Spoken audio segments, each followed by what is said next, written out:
I'm going to start in on what I came here to say. Good morning, David. Okay, anybody have any objection to that? All right. Well, when did we start planning this presentation, Mark? December. Okay. So since December, what I wanted to say today has been rolling around in my head, and only in the past couple of weeks did it start fighting with me. And by the way, please excuse me for sitting, but I've had the flu. I was actually in the hospital last Sunday, as my whole congregation knows, because I fell out in front of them. I don't recommend that. It's a great way to get attention, but anyway. And any other speaker who wants to be seated can too.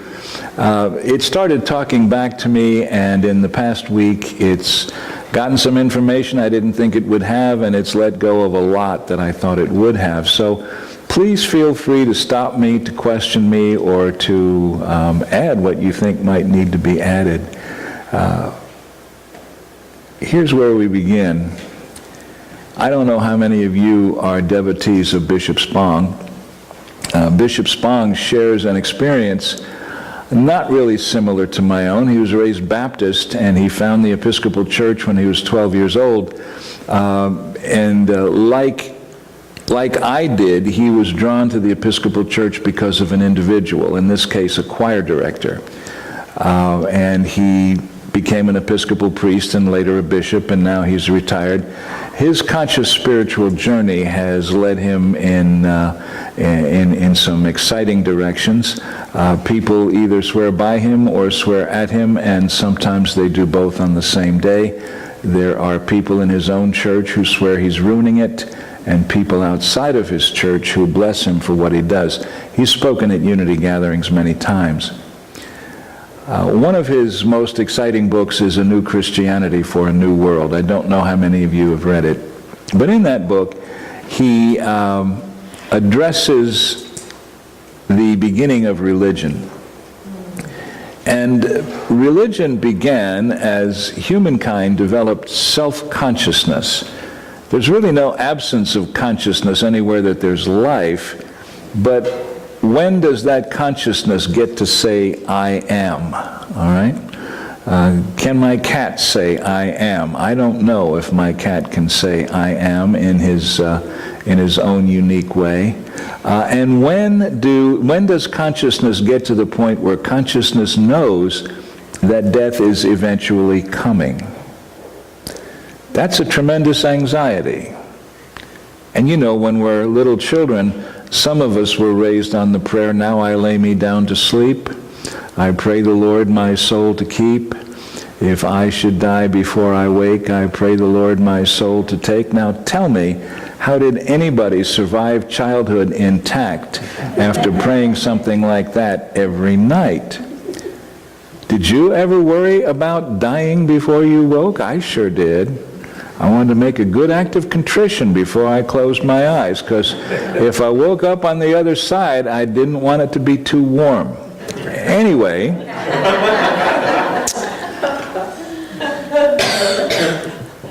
Spong writes, as the realization of mortality grew in humans, a dreadful sense of anxiety gripped them.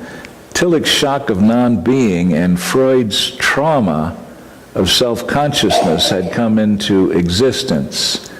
And these awakenings brought to humans the knowledge that they were distinct, in some sense separate from the rest of the world. Because of their new knowledge, humans would never again identify themselves completely with the natural world. They now experience their selfhood as that which stood over against their world. Both the shortness and the uncertainty of human life became operative existential realities that could be contemplated abstractly and anticipated consciously. Simultaneously, in these newly self-conscious creatures, a tremendous need was born to find meaning, permanence, and stability in a world that suddenly seemed meaningless, transitory, and destabilized.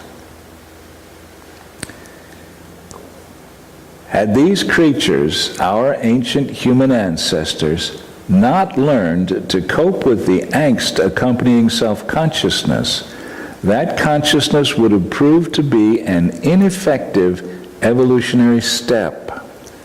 For no creature can live with chronic, unrelieved angst and survive. Indeed, I suspect that in those early years of human history, the issue of survival for those humans who had achieved this evolutionary breakthrough was very much in doubt.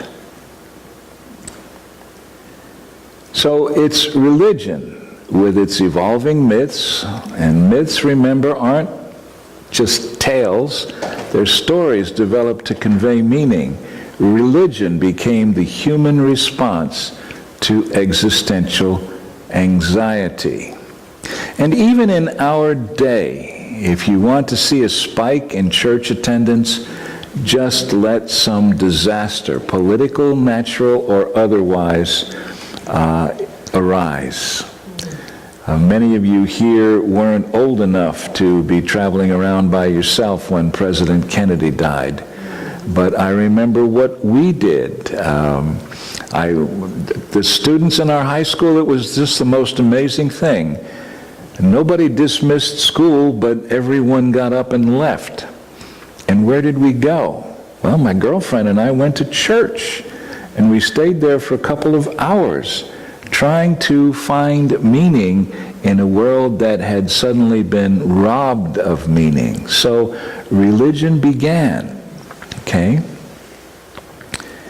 And everything is a symbol. People say, well, I want to find the real Jesus. And I'm going to tell them, the real Jesus is the Jesus that's real to you. Charles Fillmore said in his first book, Jesus was himself a parable. His life was an allegory of the experiences that man passes through in developing from natural to spiritual consciousness. Hence, the Bible and the prophets can be understood only by those who arrive at that place in consciousness where the writers were when they gave forth their messages. It requires the same inspiration to read the scriptures with understanding that it required originally to receive and write them. That is a brilliant insight. A brilliant, brilliant insight. And those of us who are students of the Bible, we can recognize that when we read a familiar passage in a different frame of mind than we were the last time we read it, we're reading a different story. That's part of the wonder of Scripture. It speaks to the human condition like very little else does. So Jesus is a parable, and in a very real sense, my story of my life is my parable. And if we ever have the honor of being biographied, well, then they're going to create a new parable about your life and mine. Okay? So each person's life is his or her own personal parable, his or her own search for meaning. Well, is it really? It's supposed to be, but that's one of those things that it's easy to shy away from, the adventure of your life. We are a very death-denying culture. We don't want to believe that the end to our physical incarnation is ever coming. Well, shoot, neither did Charles Fillmore, but more about that in a few moments. Many people are loath to engage the adventure of their own lives, loath to step into that parable and explore it at depth. I don't know if you agree with me or not, but that's what so much escapist entertainment is about. you see. And that's what so much of the focus on reestablishing a youthful appearance is about. If you're ever awake late at night and you flip on the TV, something I don't advise doing, you're almost definitely going to see an infomercial for some sort of cosmetic treatment or perhaps even plastic surgery, which is now being advertised on late night TV to take away what the years have done. Heck, even cosmetic dentistry is advertised on late night TV. All kinds of things to make it seem as though that shining, wonderful, youthful presence is going to live forever. So, unity. Think about our two founders. Myrtle grew up in a respectable family in a respectable town that was politically very interesting. We believe her parents were abolitionists and that her church may have been a station on the Underground Railroad. We also have evidence that the denomination, the Methodist Episcopal Church, was embroiled in the Civil War controversy, that the southern end of the denomination wanted to obey the fugitive slave law, and the northern end of the denomination wanted to just be civilly disobedient to it. It was an exciting time, but Myrtle was a good Methodist, and some say she carried her Methodism with her all of her life, and she was a devotee of Jesus from an early age. Charles' upbringing couldn't have been more different. Where Myrtle had 8 siblings, Charles had 1, and he ran away. Where Myrtle had 2 devoted parents, Charles had his mother. His father was a hermit who pretty much had nothing to do with the family. One thing that Charles and Myrtle shared was inquiring minds. Inquiring minds. Against all odds, they married. I mean, she was 9 years older than he. She was a lady, and he was pretty rough-hewn. They married. They developed a life together. They had children, and they faced a health crisis.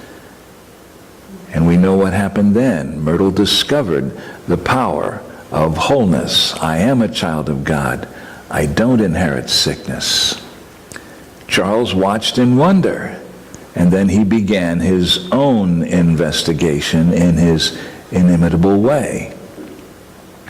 Over time, unity was born, and at one point, unity described itself, or Charles Fillmore described it, in the way I'm about to share. Now, this quote, which used to be at the beginning of every unity book, is actually not a straight quote. It's a series of statements taken from an article in Unity magazine fairly early on, and they're put together in the form that we recognize. Unity is a link in the great educational movement inaugurated by Jesus Christ. Let's unpack that statement. Unity was not a church, not to begin with. Why? Well, there were plenty of churches already, and the view of our founders was that unity could be a help to all of them without having to compete with any of them. Do you realize that Charles Fillmore envisioned that your local Episcopal church, your local Methodist church, Baptist church would have a unity center in a room somewhere in the building where there'd be some books and chairs where people could study and converse? Obviously, it didn't happen that way. A link in the great educational movement inaugurated by Jesus Christ. Already, Jesus was the head of the movement, and it was an educational movement. Our objective is to discern the truth in Christianity and prove it. In other words, our work, our lifelong work, is to review the Christian teachings and attempt to apply them to our lives so that we can discern for ourselves what is true. The truth that we teach is not new, neither do we claim special revelations or discovery of new religious principles. That clause is what made me stick with unity once I finally began to be serious about studying it. Every other path that I had looked at, and I will admit I didn't look at much in the way of Eastern traditions, but every other path had the truth and was happy to tell me what it was.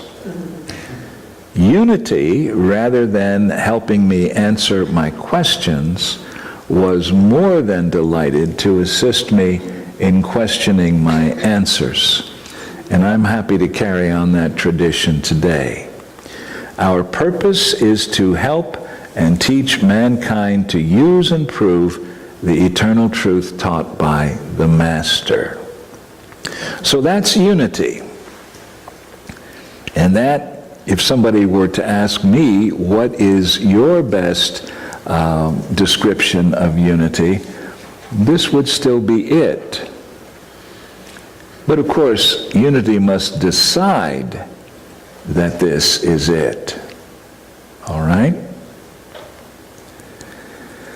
Bart D. Ehrman has spoken at Unity Village several times also. Dr. Ehrman has another interesting spiritual story. He was raised an evangelical Christian, and he dedicated his life to Jesus Christ when he was about 16 years old, went to the same undergraduate college as Billy Graham, and then he went off to graduate school at Princeton, and his friends told him not to go.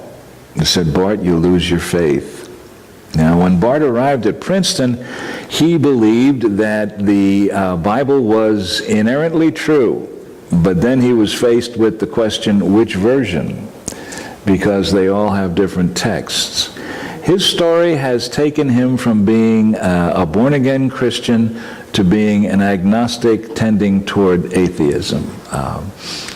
He carries some anger at Christian traditions and Christian doctrines.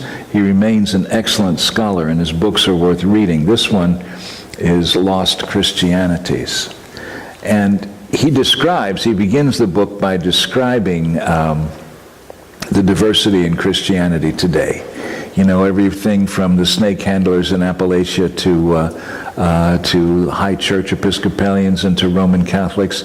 He doesn't speak about us when he speaks about Christianity, and I noticed that even though he's spoken at Unity at least twice, he doesn't know much or seem to care to know much about our movement. Anyway, he said, all this diversity of belief and practice and the intolerance that occasionally results, speaking of the modern scene, makes it difficult to know whether we should think of Christianity as one thing or lots of things, whether we should speak of Christianity or Christianities. And I'm going to say that I would be a strong advocate for using the word Christianity in the plural. I truly would. What could be more diverse than this variegated phenomenon, Christianity in the modern world? In fact, there may be an answer. Christianity in the ancient world.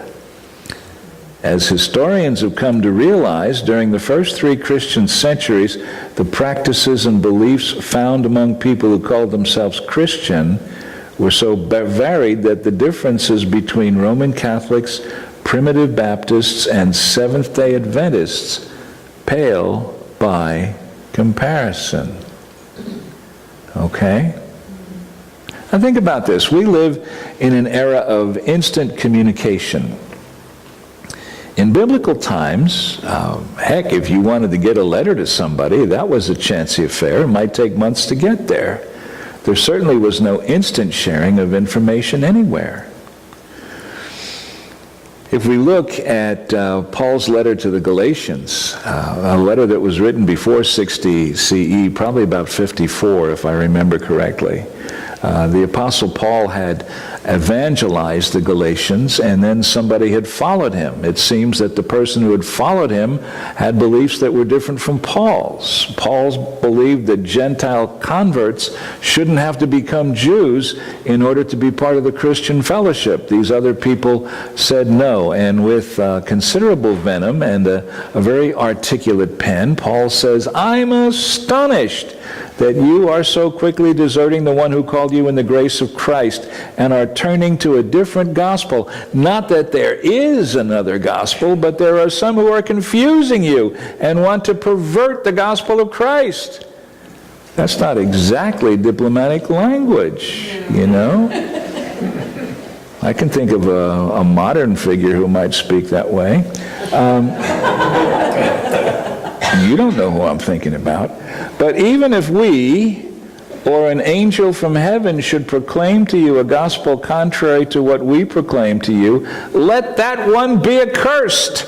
As we've said before, so now I repeat, if anyone proclaims to you a gospel contrary to what you received, let that one be accursed. So, it isn't that he said, well, gee, these are some ideas that I found that are helpful. You might want to share them.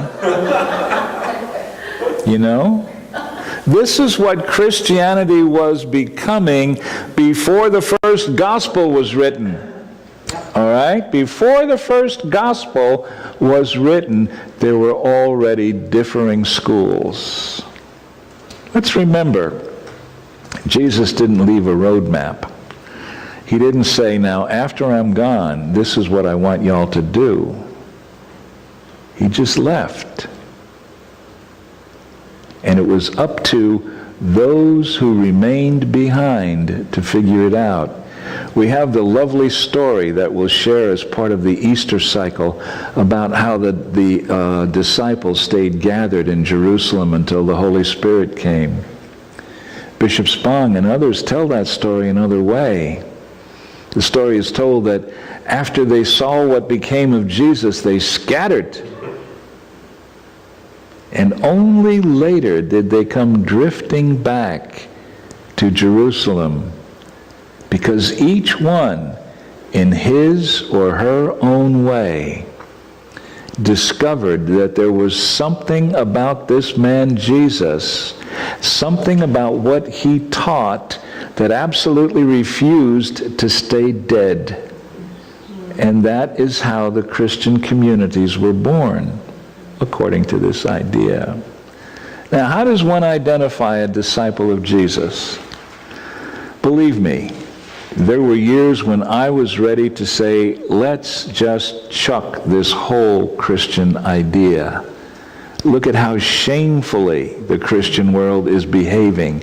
Look at how people are being condemned, even tortured still in the name of Jesus Christ. Well, I went back to my good source material, the Gospel according to John.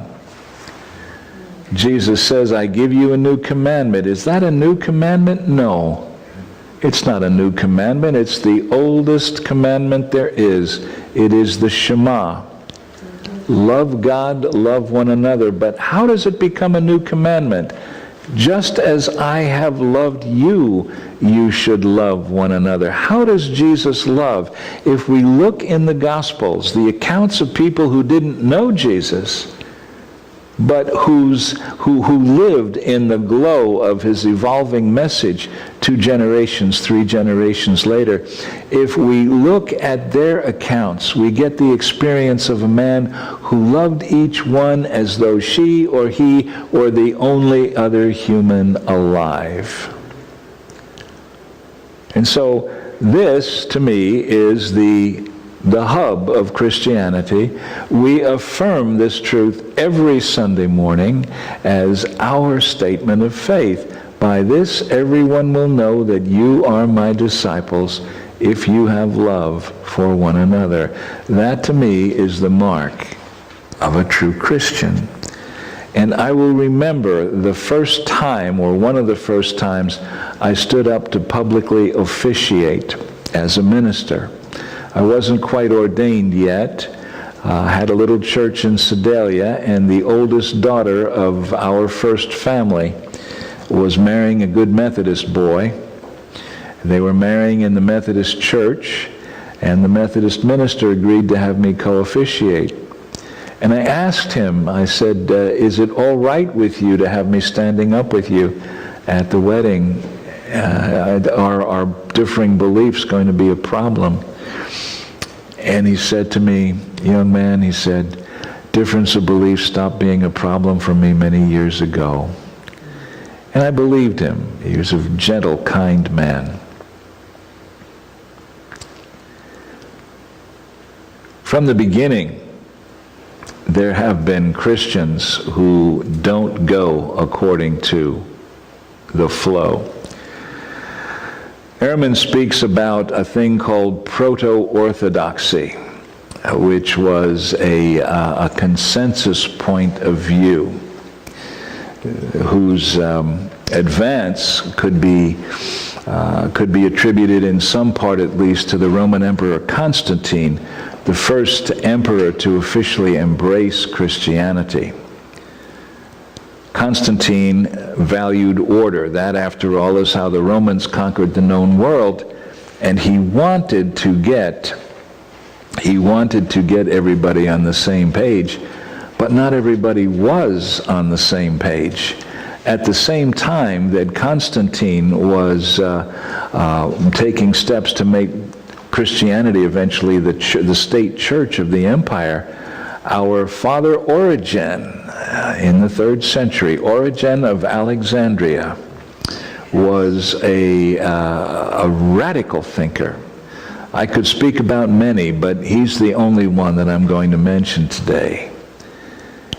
Origen, whose creative attempts to explore the relationship of God and Christ based on a full understanding of scriptural revelation, led him to conclude that Christ was a created being who was ultimately subordinate to God the Father, even if in substance he was the Word and wisdom of God because of his intimate connection with and infusion by the Father in eternity past. But Origen's subordinationist Christology, along with his notion of the pre-existence of human souls and of the ultimate salvation of all beings, including the devil, led eventually to his condemnation as a heretic. Yeah, that's right. Origen, a deep thinker, eventually decided that a loving God would never condemn that which he had created. He believed that all would eventually be reconciled to God. And someone said, even Satan? Origen thought and said, yes, even Satan. Imagine that. Origen also said that the events in the Bible couldn't possibly be understood literally. He said many things. He is a legitimate forebear of our kind of Christianity. This idea of universal salvation gave rise to universalism, and of course the Universalist Church joined with the Unitarian Church in 1960, but that's another story. Now, if you want to, if you really want to get the skinny about anything, you really ought to Google it, right? So I wanted to capture the page because this is what comes up when you Google practical Christianity. You know, I used to joke, and I like to play with words and twist them just a little bit. And instead of saying that unity is practical Christianity, I said to somebody who didn't understand it that unity is practically Christianity. They like that. The Wikipedia article about unity is actually better than the Britannica article, even though both have flaws. Unity describes itself as a positive, practical Christianity which teaches the effective daily application of the principles of truth taught and exemplified by Jesus Christ, and promotes a way of life that leads to health, prosperity, happiness, and peace of mind. I think that's a fair statement. I think that's a fair statement. And I wanted to see, do we still publicly identify ourselves this way? I see a few people taking pictures. I know I'll be happy to make my presentation available, and I imagine other people will too. You're welcome to take pictures, but you'll probably get a better overall experience if you just download the PowerPoint. So there's that. Now, you see all these footnotes. The writer obviously did some study, even though Wikipedia has problems with the article. Unity emphasizes its agreements, not differences with traditional Christians, and stresses its concurrence with the teachings of Jesus and the Bible. Is that still true? I think for the most part it is, although I'm always encountering people who claim that ours is a superior truth. And what I would much prefer that people say is that, as Myrtle used to say way back in the day, we found some ideas that work for us, and we're happy to share them with you. That's Unity's brand of Christianity. Okay?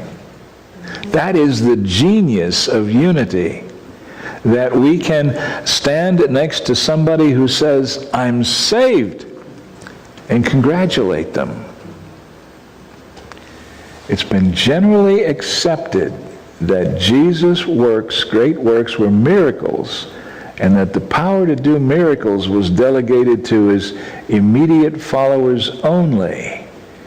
In recent years, many of Jesus' followers have inquired into his healing methods, and they found that healing is based on universal mental and spiritual laws which anyone can utilize who will comply with the conditions involved in these laws. That is the basis of metaphysical Christianity. It's exciting. When I was a little boy, I heard, not read, we didn't read the Bible, we heard the Bible read to us. I heard about the wondrous things that Jesus could do because he was Jesus. If I were a little kid in Unity Sunday School today, I would hear about the wonderful things that I can do because Jesus showed me how. You see the difference between the empowerment and the just bearing witness. But still, we like to say that we use the Bible as our textbook, and that we follow the teachings of Jesus. Now, that statement has practically given apoplexy to some Christians with whom I've shared it. Because they say, but you take the teachings of Jesus and you twist them beyond all recognition. And what you do with the Bible is just totally incomprehensible. They use the blasphemy word a lot. Okay, now I checked all the footnotes from that first paragraph, and you'll see they're all good references. Jesus Christ Heals, James, the Story of Unity, an article by Glenn Mosley from Unity Magazine, a Tom Shepard article, Eric Butterworth, Elizabeth Sand Turner. Whoever wrote the article did their homework. They have a nice variety of resources. It's ours to prove.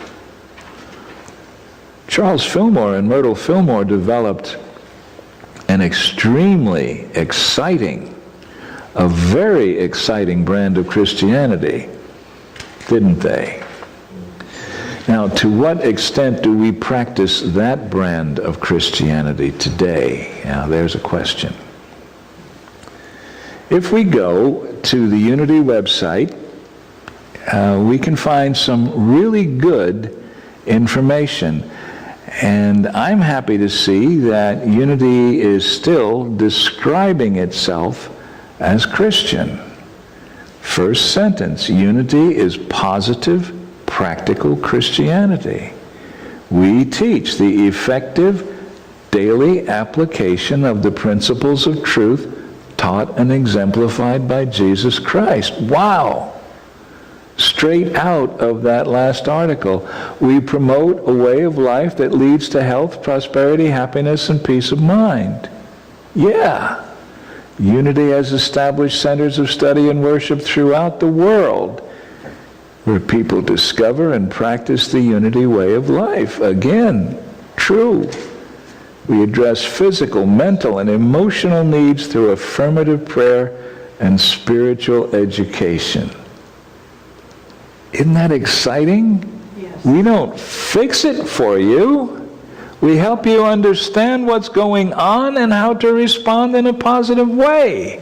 Wow. We serve those who speak inspiration and prayer support, as well as those who use unity teachings as their primary path of spiritual growth. Now, that's one of the curious things.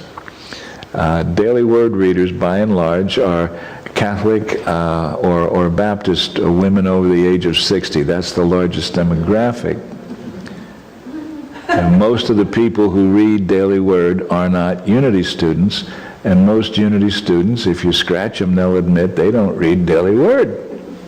I don't know why, but it's always been that way. Unity's always had two audiences.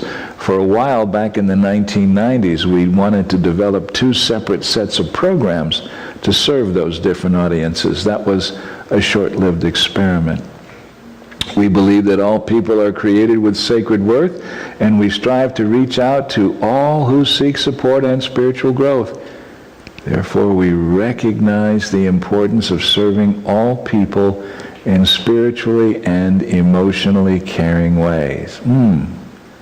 Our ministries and outreaches are free of discrimination on the basis of race, gender, age, creed, religion, national origin, ethnicity, physical disability, and sexual orientation. Our sincere desire is to create spiritually aware organizations that are non-discriminatory and support diversity.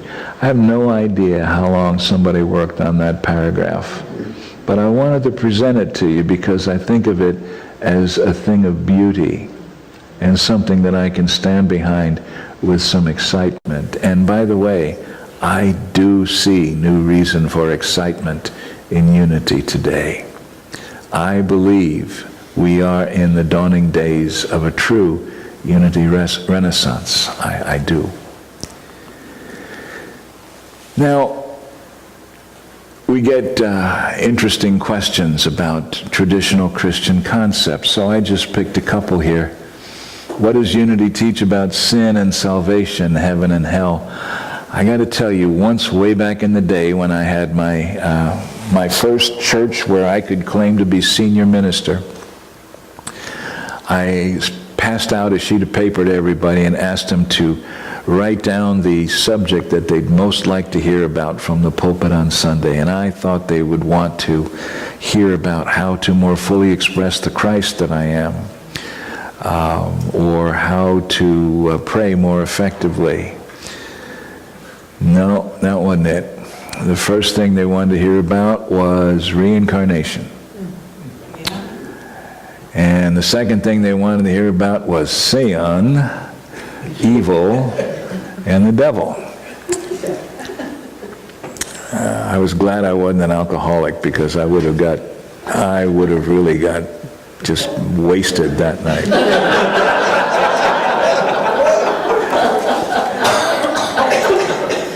You know, it's sort of like, well, no, it's not like that at all. I was going to say it's like when you buy a kid an expensive toy and you find them playing excitedly with the box the toy came in. But it really isn't like that. When they're using the box, they're using their imagination. Yeah, that was a shame. But we do. Sin is our separation from God. So we don't, people say that unity doesn't believe in sin. Well, we don't believe in sin the way you believe in motherhood and apple pie, but certainly we know that sin exists, and it is separation in consciousness. Salvation is now, okay? It's salvation from ignorance, and the fall takes place in human consciousness. Heaven and hell are states of consciousness. And what's exciting is to hear people like John Shelby Spong say the same things in their books. We have close allies, and we don't necessarily know it, in the progressive Christian movement. Some people in their camp and some people in ours are so close in our outlook that we really need more dialogue. Okay. We make our own heaven and hell here and now by our thoughts, words, and deeds. So what is the relationship of unity to other churches? Well, here again, go back to the beginning. What was the intention of the founders? What was the intention of Chuck and Mert? To provide information and inspiration. They didn't even want to have groups, but the people they served did. So that's what we wish to do today. Yes, we're going to continue to have unity churches, but we are also going to be more than willing to stand in fellowship with all others with whom we have anything at all in common. We freely share our teachings. I guess we copyright our books now, but for a long time we didn't even do that. You don't believe me? Just see how many different versions of Lessons in Truth you can buy for an Amazon Kindle, because people dressed them up different ways. So there is unity in the context of a Christian statement today. So the question then becomes, what did Christianity mean to Charles Fillmore? And that's where it gets a little bit more difficult for us. You're familiar with the International New Thought Alliance. Well, Unity had a love-hate relationship with the Federation that preceded the Alliance, then was a member of the Alliance for a number of years, withdrew because the Alliance wouldn't declare itself Christian, came back in when the Alliance promised to do that, and then abruptly left. When pressed for an explanation about why Unity left, here's what Fillmore wrote. The Unity School has from the beginning stood for certain religious ideals which the New Thought people have not adopted. We've proclaimed Jesus Christ as the head of our work and have so notified the world by putting the word Christian into the name of our organization. This the INTA has refused to do, although it claims to carry out Christian principles. When we advocated a change of name to include the word Christian, the proposal was quickly hushed up in the executive board meeting. The argument was that although INTA was a Christian movement, it should not put anything in its name to antagonize non-Christians who might otherwise be induced to join. And this comes from another book, which I hope you all have, because it's hard to get these days, Neil Volley's The Unity Movement, Its Evolution and Spiritual Teaching. So, Charles Fillmore also wrote in the same article, hold on to your socks, Unity teaches that the eternal life taught and demonstrated by Jesus is not gained by dying, but by refining the body until it becomes the undying habitation of the soul. This refinement of the body requires the renunciation of certain sense habits and appetites such as the lust for meat, tobacco, stimulant, sex, coarse dances, and all pleasures that exalt sense above soul. Unity teaches that to gain the spiritual life, man must sacrifice the animal life. He that loseth his life for my sake shall find it. New Thought people do not advocate the renunciation of sense life in order to gain eternal life. They teach that man goes on to higher fields of action by dying.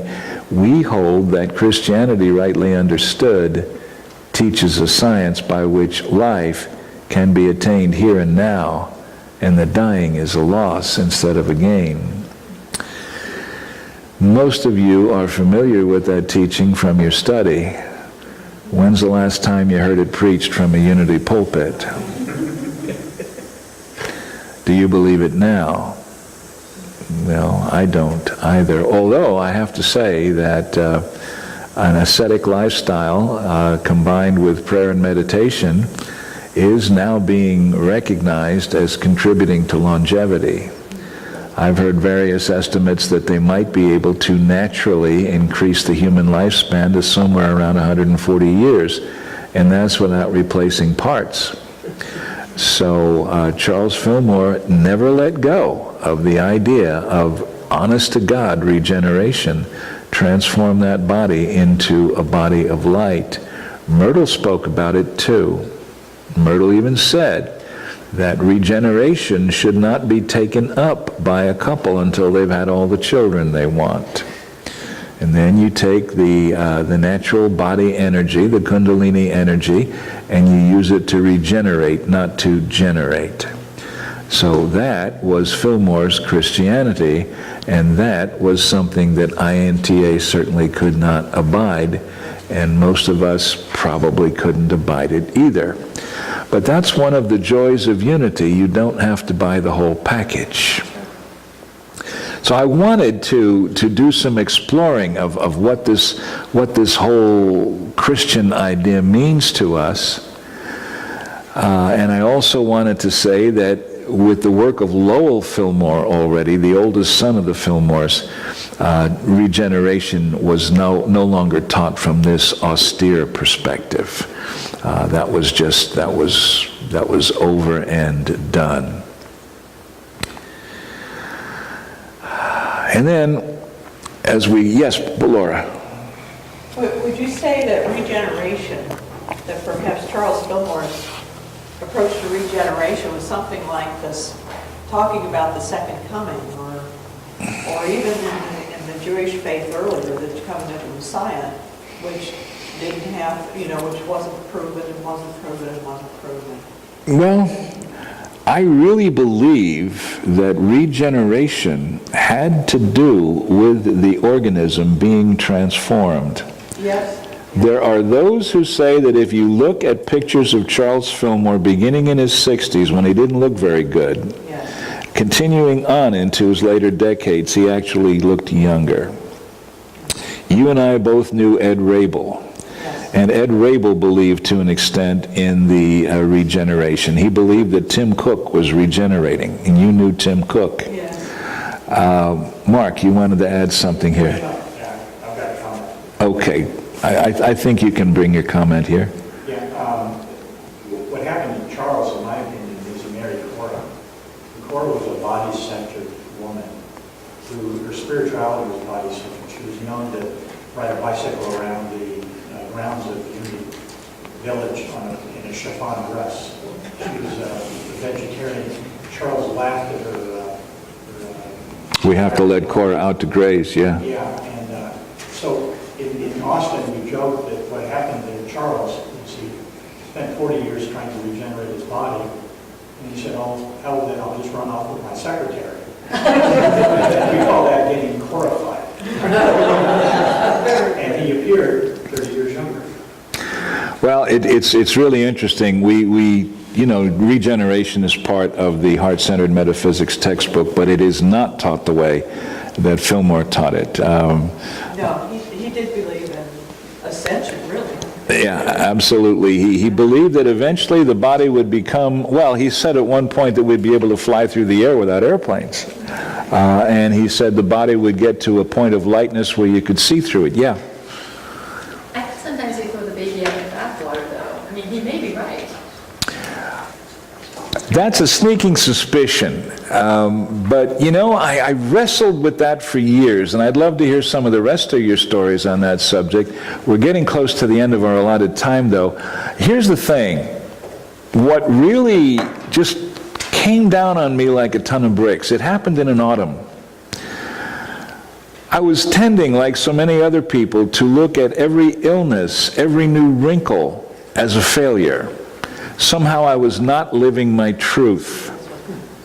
And if you believe as Fillmore did, he actually had the same thought when he was close to his deathbed. It occurred to me as I was watching the leaves fall off the trees, and this is Tom, that it's the nature of everything physical to recycle. The elements are eternal in never-ending recombination. Okay?